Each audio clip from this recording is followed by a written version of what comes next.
Forgotten your name again. Daria. So you need to be well aware to interact in a society. There has to be certain do's and don'ts, certain code of conduct to follow. Okay, you can get this from fallible, ignorant human beings upon trial and error, or you can get this from your creator, this higher being. You choose. So we choose the one who is the most knowledgeable of us, who one created us, to give us the conduct of life here, rather than getting from this fallible, ignorant human beings. By doing that, destroying societies. Look what Stalin and others did, in a communist Russia. How many millions of people were killed? What? I am grateful to be born in a family where, my parents were born in Soviet Union, exactly when, at the time of Stalin, right? Where religion was denied. My dad is Jewish, my mom is Christian, and they were able to marry at the time because there was no religion. If it was a normal time, they wouldn't be able to be married because then my mom would have to be converted to Judaism to be married to my dad. So I grew up in 80s and 90s without religion, and I feel I have a lot more open-minded outlook on the world versus someone who would have been brought a Jew or a Christian or a Muslim. In a way, I am questioning my beliefs and I'm trying to understand each of the religions to see where maybe I'm affiliated more towards. Sure. Right? So I haven't been indoctrinated from my childhood what to believe in. Okay. So when it comes to the issues of religion, then, because I mean, I understand. I'm just trying to be very straightforward, I appreciate your upbringing helped you to have a certain view or an outlook of life, which otherwise, being in a religion, may not have given you the same. Exactly. So we can have different experiences of different upbringing. But the fact still remains, out of all of these belief systems, whether you are already internalized your belief as a Jew or a Christian or a Muslim or whatever, or you are exposing yourself on a liberal mindset, you still have to choose one which is the best for you. Of course. But it doesn't have to be a religion, like I said. No, I believe in a way of life. Power. Remember, I believe in there's something above us that guides us, but I don't generalize it or, let's say, put it in a certain, I'm putting it in this shelf, let's say. But why don't you see religion is not only the affairs between you and God, but religion to be something that gives you a conduct of life, the best conduct of life for the betterness of yourself. So if you're seeking, like, I want to live the best life, consider religion is that framework or model that gives you that. Because I know the baggage. I appreciate, Daria, the baggage people have with the word religion is constraining and limiting. By the rules, right? But we all are constrained by rules. Even here. Do you want to live by rules? We have to. We are social beings. We can, for example, now, can you just walk naked in public here? You'll be arrested. I think in London. No, you can't. You can't. It's a public disorder crime, right? Okay, right. Likewise, with this theme, likewise, you can't go as a teacher in your bikinis in a corporate organization or a school. Sure. You have to follow a certain code of life, right? I agree. In a society. So in principle, we have to restrict our own desires and feelings to a certain extent. You may feel, with certain extent. Even though sometimes you may feel depressed. So to a certain extent. For example, there are people out there, they want to have every other woman they want. I love this woman, I want to sleep with her, right? But they can't do that because this woman is not willing to have a relationship with this guy, right? So he thinks now, how do I rape her? There are rapists like this, raping mentality. So you see how they want to fulfill and materialize their feelings and desires through things which now you and I would agree is by force and compulsion, but this is a crime. It's just a crime of how we live in a society collectively. But don't you think when you live in a culture where your desire is suppressed over years, it basically bursts out after a certain amount of time, the person who's been deprived and sort of taught in a certain way shouldn't be deprived, should be point directed. He's like, excuse my English, okay, I'm gonna do whatever I want. We have to blur this out. That's what happens, right? No, what we're saying is this. If you take the example of Afghanistan, people say, how it happened. Now, at one point, they're admitting their mistakes, as far as I know. When you implement suddenly something like this, without giving people alternative. Imagine, you've got water on your hands, right? I say, You can't drink at all, including water. What are you going to do? You're going to become thirsty and so on and so forth. So Islam, instead of just simply saying you can't do this and that, it provides the alternative.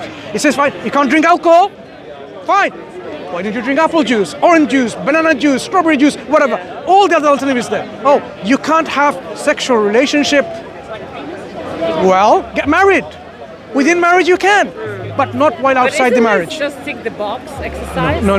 Why not? Islam gives you, as I said, the particular code of conduct. Whatever it restricts, it gives you the alternative. It tells you these are the things that you cannot eat or consume. Yeah. These are the things you can. And the vast majority are permissible ones. So the halal that you know of are the vast majority. Haram are a minority or restrictions. What about slaughtering animals?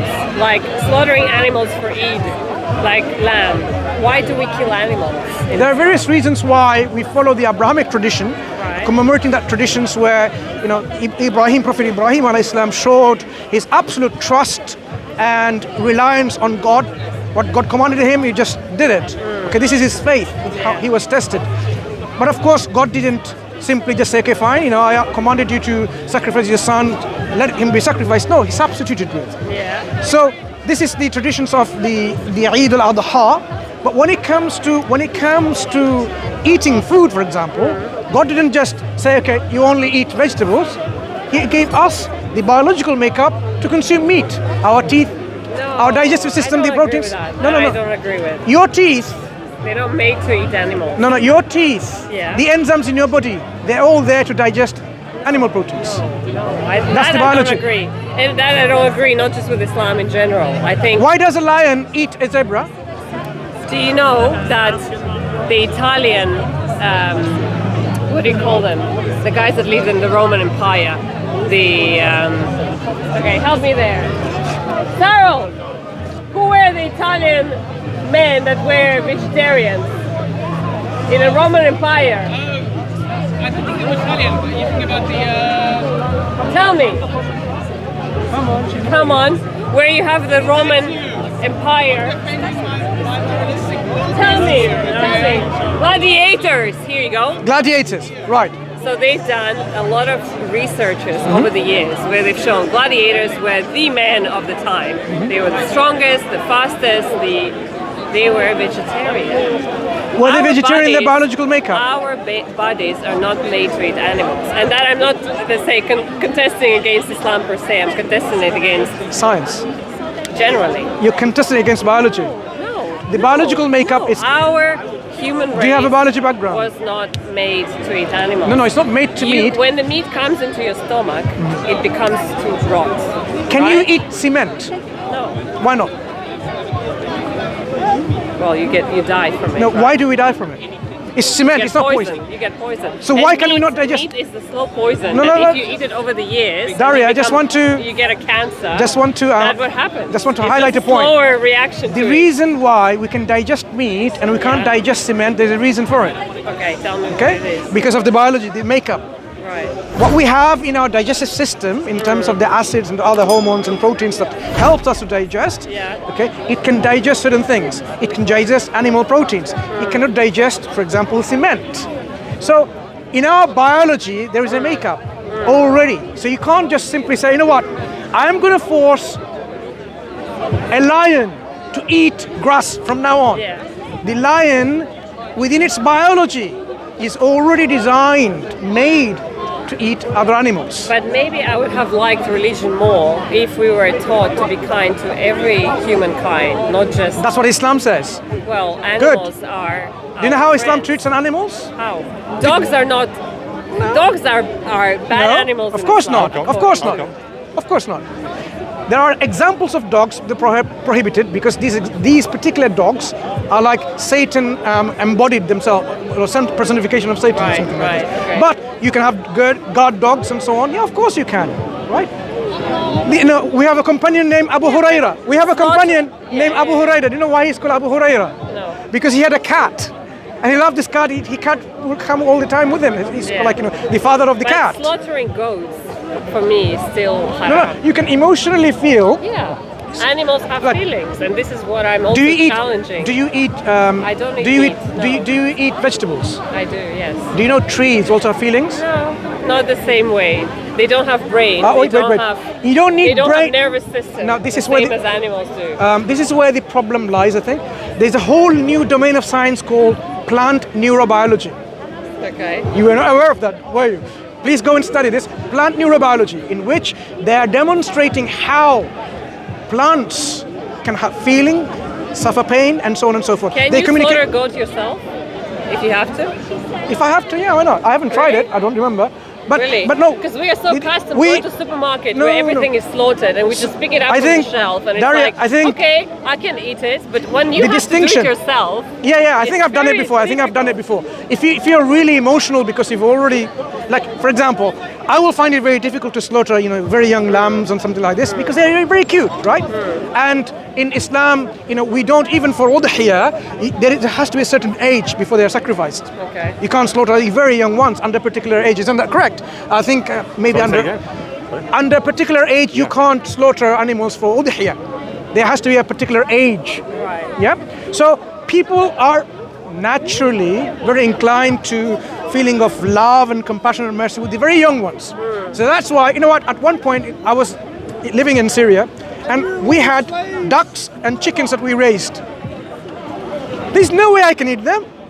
So when we left, after a year when we left that country, I had to give it to a young chap, say, okay, look after them. I'm not sure whether he ate them or not, look after them. Right. Because you are so attached to it. Likewise, when people are attached to animals and so on, of course you don't feel like you can eat them. But we consider something differently. For example, trees, you think like there's no feeling, but yes, when you pluck a leaf from a tree, do you know what happens? Chemical signals from one leaf goes to all the other leaves, saying danger, danger, danger, look, someone's harming you. When a caterpillar starts eating the leaf, this is the chemical signal. We have seen it. Now they have with technology, you can actually see the chemical signals with the calcium ions and so on, how it goes all around. Amazing. They have feelings. Around the plants. People often also.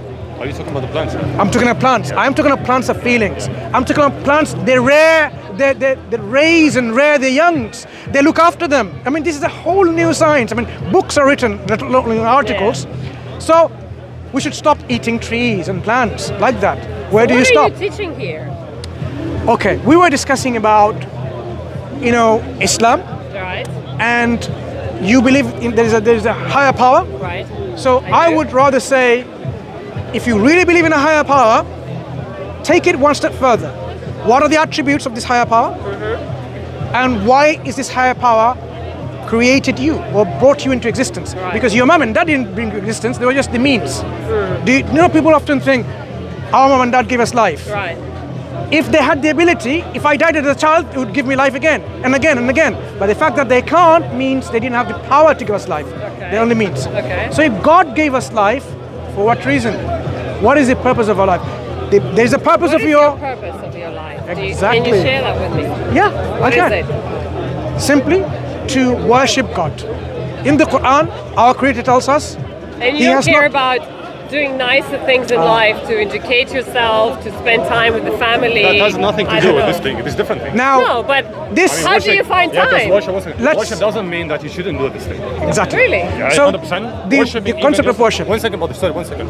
Allah subhanahu الرسول صلى الله عليه وسلم العمل عبادة صحيح. Like working is worshiping as well in its context. When I'm working, I'm worshiping Allah subhanahu wa ta'ala. If I smile at my brother, that's worship. How is that so? It's a lifestyle. As I said, if I take something from a thorn from the road, that's worship. Right. So worship simply doesn't mean going to a mosque or a temple or a gurudwara or a church, whatever.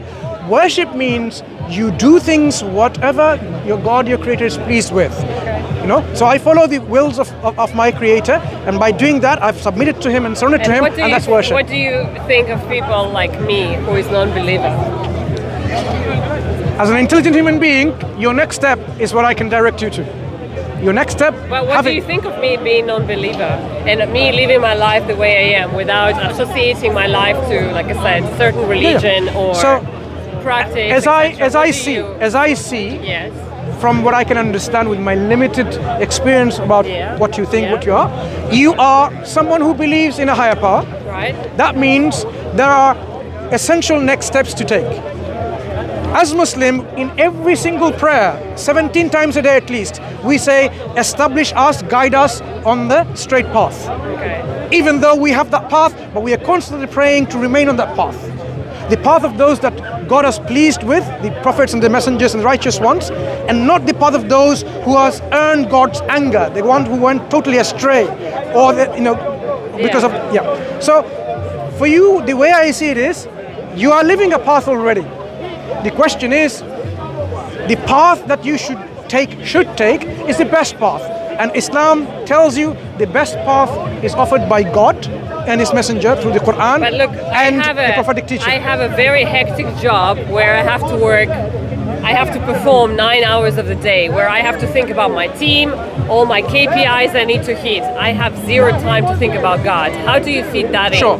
I have Where perhaps... you have so much to do every day that you basically don't know where to place. Allah subhanahu wa ta'ala says, لا ينهاكم الله عن الذين I don't لم speak يقاتلوكم. Arabic. You Sorry. translate. Well, speak in English to me. I don't want to hear Arabic. It's for them, not for you. لا ينهاكم الله عن الذين It's لم because يقاتلوكم في when we الدين talk about the Quran, ويخرجوكم that's من the Quran. دياركم أن تبروهم وتقسطوا إليهم إن الله يحب المقسطين. Yeah. Allah does not forbid you from those who do not fight you because of your religion, because of religion. Right. And do not expel you from your homes, from being righteous toward them, Right. and acting justly toward them. Actually, the translation, if I want to translate it my own way, إن الله يحب المقسطين. أن تبروهم, which is the best manners of acting with the other person. Even like Allah subhanahu wa ta'ala can say with the highest manners with others, Allah bigger us to be number one with Allah subhanahu wa ta'ala and His Messenger, then parents, then disbelievers. So these are the top people. Like people on the top who should be treated the best with the best manners ever. This Allah subhanahu wa ta'ala. So how do you treat your team then? Let's say you have So a team. may I how do you treat May I them? come back to your example?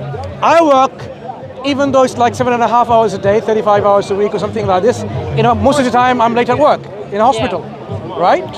So I have team to manage. I have to do all these things, doing data access and so on and so forth. So there's a lot of hard work, okay? Managing the team and working for the team, individually, collectively. But still, we can make time. Just like you make time for your lunch break, your tea break, you make time to have discussion with your friend, you can make time for God, you can make time for your own self. Okay. Your own self. Because worship is not that God says 24-hour a day on a temple doing this. No. Some people do that. They choose to do but that, in Islam, whatever you do that is in accordance with God's will, God says so, and in accordance with it, that becomes worship. The examples I give you about, like, brother, how are you? Smiling at my brother is worship. Cool. Can you imagine what worship encompasses? So, if I am now in my team, speaking to them in honesty and truthfulness, that's my worship in action. I'm being truthful. Yeah. If I'm being reliable, don't break my promises, that's worship in actions. Yeah. So even in my dealings at workplace, when I do that, that's part of my worship in action. Okay. Yeah? So it is easy. So for yourself, as I said, the next direction, next step, recommendation, not I'm asking you or telling you, this is because you believe in a higher power already, is to take that next step and say, okay, fine, why this creator created me? And I mentioned too, for worship, to acknowledge him as your creator and to surrender your will. Because if there's a purpose in this life, which there is, your coat has a purpose, your shoes have a purpose, your glasses have a purpose, you have a purpose too, and that purpose is not simply to be happy and to make others happy. It's also not being worshipping to God all the time. There are No, other it's not things about you all the need time. to do. The other things you do. Yeah. We don't neglect this life Yeah. and only consider the hereafter, the real life, because this life we can live, but within boundaries. Yeah. And you accept that there has to be boundaries. You can't just do whatever you do. In your team, can you just act like a dictator? No, you can't, because Sometimes I can. yeah, but then they won't like I'm you. the boss. Then you regret it. Then you regret it. Yes. I am so grateful to Allah for having guided me to Islam. Sadly, I am the only Muslim in my family. It hurts me that my parents haven't accepted Islam yet, and I ask Allah to guide them. But it also gives me a special drive to work for the establishment of Islam. I don't want anyone to miss the chance of becoming Muslim. The Prophet ﷺ said that the Muslims are like one body. If you can feel my pain, would you please help me relieve it? You are now my new family. Click the link and donate to establish this masjid and share in the reward for the message of Islam reaching the corners of Norway.